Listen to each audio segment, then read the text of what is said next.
It's a very rare down day for the Prime Minister on an international trip, with Mark Carney having personal engagements here in Sydney, then preparing for meetings that he has tomorrow with business people in the Australian financial capital. Carney has still yet to speak with the media since leaving Ottawa 6 days ago, cancelling a press conference Monday in New Delhi after meeting with Indian Prime Minister Narendra Modi.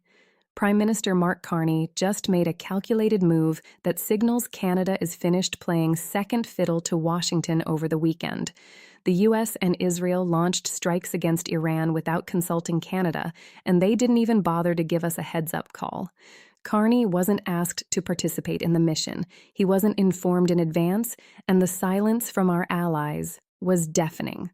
When he finally responded from Sydney this week, his message was clear. Canada supports neutralizing Iran's nuclear threat.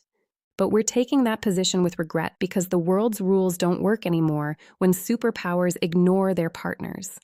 This is the moment Canada officially breaks from unilateral U.S. foreign policy, and it marks a massive shift in how we handle ourselves on the world stage. The international order collapse and Canada's formal rebuke. Carney's statement from Sydney laid out a full rebuke of how things are being handled right now. He acknowledged what everyone already knows, which is that Iran has been a destabilizing force in the Middle East for decades. The regime has sponsored terror, killed Canadians, and repressed its own people. While Canada tried to neutralize that threat through every legitimate channel available, we used UN resolutions, AAA inspections, and sanctions frameworks for 2 decades. But none of those efforts actually worked. When the U.S. and Israel finally acted, Carney understood the logic behind the strike, but he pointed out the problem nobody is talking about directly. They went around the entire system to get it done, meaning there was no UN consultation and no coordination with partners like Canada.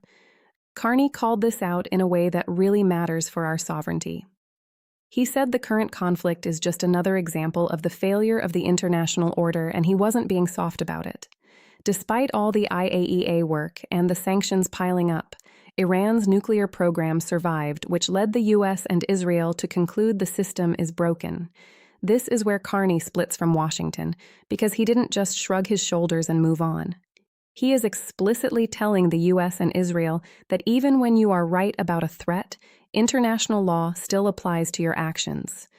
When he said that international law binds all belligerent, those words were directed at Israel and America just as much as they were at Iran.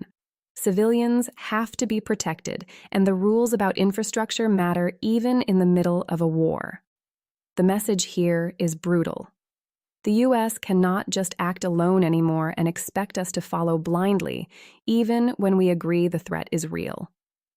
Reporters eventually pressed Carney on the contradiction of his position, noting he said in Davos that the UN Charter is core to our policy, while he now supports strikes that bypass it.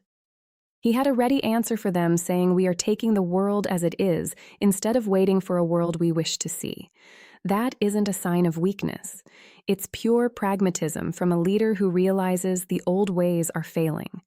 Canada wants international law to work everywhere, but since it doesn't, we have to deal with reality while still demanding accountability from every side involved.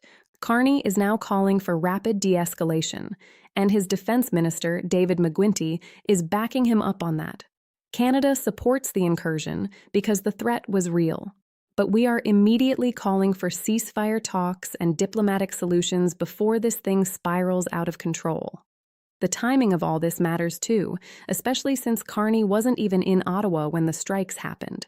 He was already on a strategic tour of the Indo-Pacific, and the fact that he met with Indian PM Modi just days before this crisis shows he's looking for new friends. Tell me what you think about this shift in the comments, and make sure to hit subscribe for more updates, the India reset, and the landmark nuclear deal. While the United States stays locked into another Middle East conflict, Canada just pulled off a massive strategic pivot toward India. The headline here is a $2.6 billion uranium supply deal to fuel India's civil nuclear energy program. But that's really just the anchor for something much bigger. Canada and India also locked down over $5 billion in commercial agreements across a dozen different sectors, including 13 new educational partnerships between their top universities. We are looking at joint strategies on talent, innovation, and AI that aren't just ceremonial photo ops, because these are the kind of economic ties that actually dictate where Canadian money and expertise flow for the next generation. This shift matters because the Trudeau era basically left the relationship with India in a state of total collapse. You'll remember that Canadian officials publicly accused Delhi of being involved in murders and extortion right here on Canadian soil, which led to diplomats being kicked out and visa services completely falling apart. Relations didn't just cool off, they froze solid.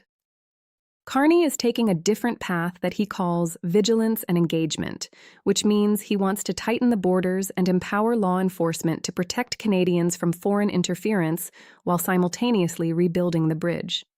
He knows India is a rising global power, and the reality is that Canada simply cannot afford to be isolated from the Indo-Pacific any longer.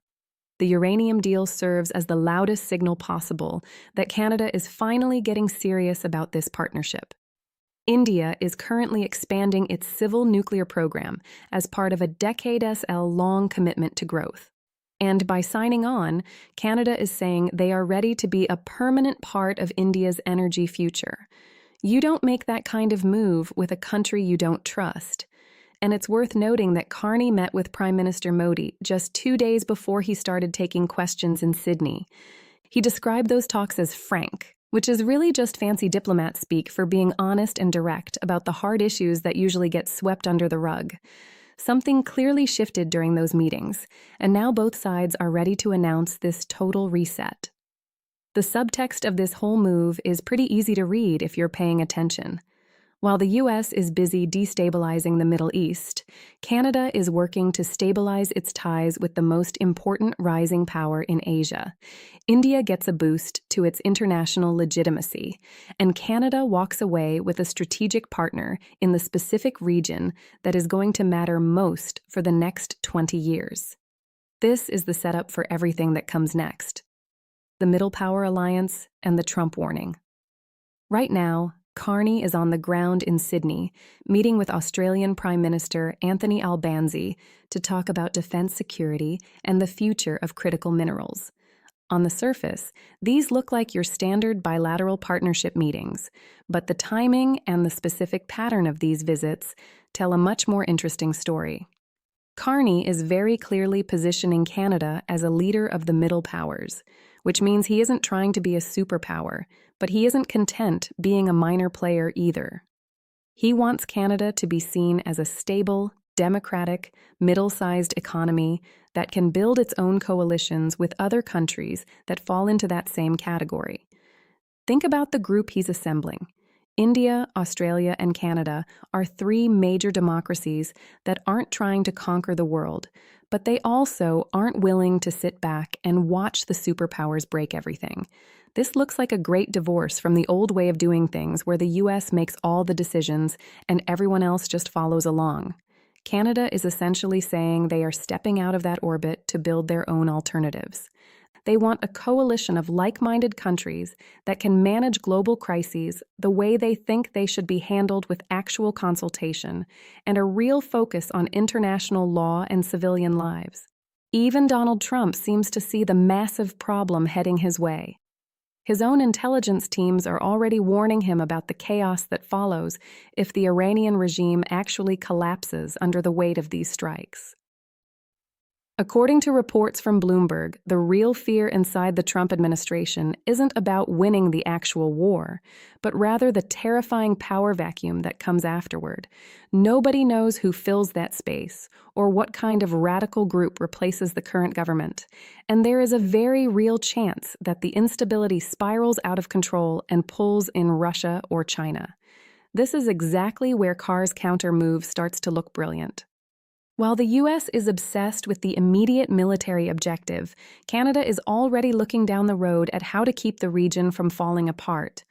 India and Australia are thinking the exact same thing, and a middle power coalition could coordinate on containment and humanitarian responses to manage the fallout.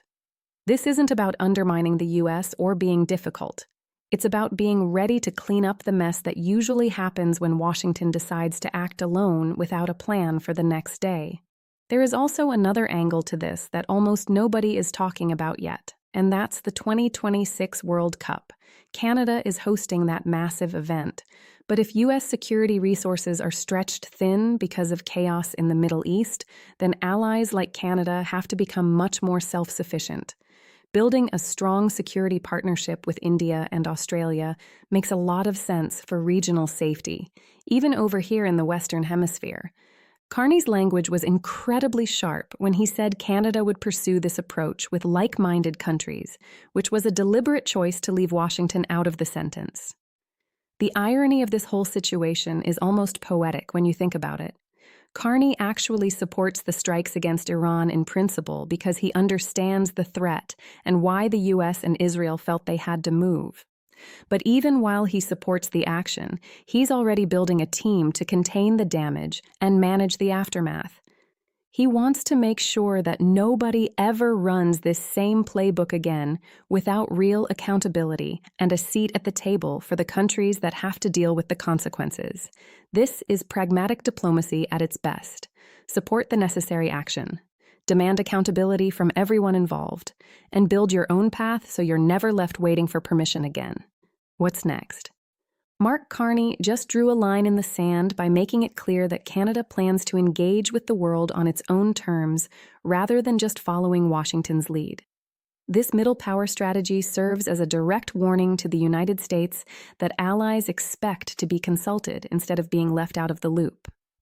You need to watch the next 48 hours closely because Carney's meetings in CRA will show us exactly how serious this pivot really is. We are going to have full coverage the second the news drops. So, make sure you hit subscribe and turn on notifications to hear it first. Tell me what you think about this move in the comments below.